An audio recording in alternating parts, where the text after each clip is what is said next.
یو شمیر مدني ټولنو د ځوانانو شبکو او سیاسي ګوندونو په افغانستان کې د انتخاباتو د پروسې په اوږدېدو انتقاد وکړ او غوښتنه یې وکړه چې د ناټو تر راتلونکي غونډې باید د افغانستان نوی ولسمشر وټاکل شي. د مدني ټولنو او ځوانو شبکو اعتراض کوونکو لسګونو غړو د کابل د شهرنو څخه تر زنبق څلور لارې پورې په یوه لاریون کې په خپلو شعارونو کې ټینګار کوو چې د خلکو د رایو سرنوشت یې ژر تر ژره معلوم شي. موږ د انتخاباتو پایلې غواړو. موږ غواړو هېواد له دې بنبست څخه وباسو.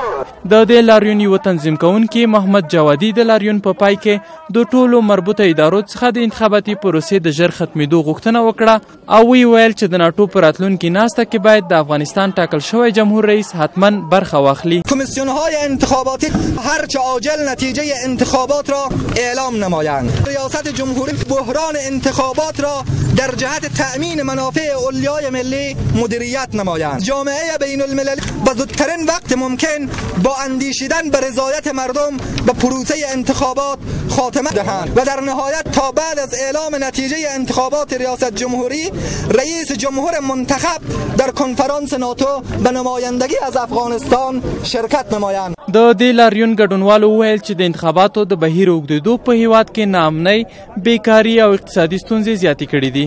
دوی ویل چې که دې مسلې ته جدي پاملرنه ونه شي او د نتیجو ژر اعلان ته کار ونه شي نو د دې امکان شته چې هیواد به نور هم له ستونزو سره مخ شي. د یادولو وړ ده چې د مدني ټولنو سیاسي ګوندونو د اندېښنو سربیره په خپله د انتخاباتو کمیسیون، نړیوالې ټولنې او د افغانستان جمهوري ریاست هم د انتخاباتو نتیجو د ژر اعلان غوښتنه کړې ده. د انتخاباتو خپلواک کمیسیون چارواکو تر اوسه څو ځله ویلي چې د رایو تفتیش پروسه د دې لپاره تیزوي چې د انتخاباتو نتایجو د ژر اعلان لپاره زمینه برابره شي، خو تر اوسه هم د انتخاباتو د نتیجو د اعلان نیټه نه ده ټاکل شوې. په ورته وخت کې د افغانستان د اسلامي وفاق ګوند او د افغانستان د عدالت غوښتونکو ټولنې هم د کابل د فروشګاه په سیمه کې اعتراضي غونډه درلوده او په افغانستان کې د مشروع حکومت غوښتنه وکړه.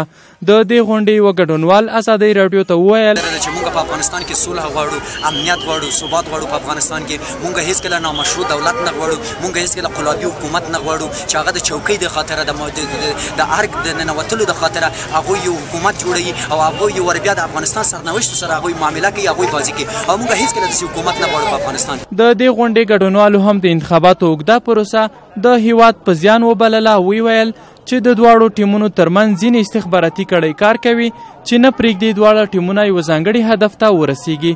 دا لاریونونه او غونډې په داسې وخت کې کیږي چې 2 ورځې وړاندې د اسد په 28مه د افغانستان جمهور رئیس د دې هیواد د خپلواکۍ د ورځې په لمانځ غونډه کې وویل چې د انتخاباتو نتیجې ته خلک په ډېرې بې صبرۍ انتظار باسي.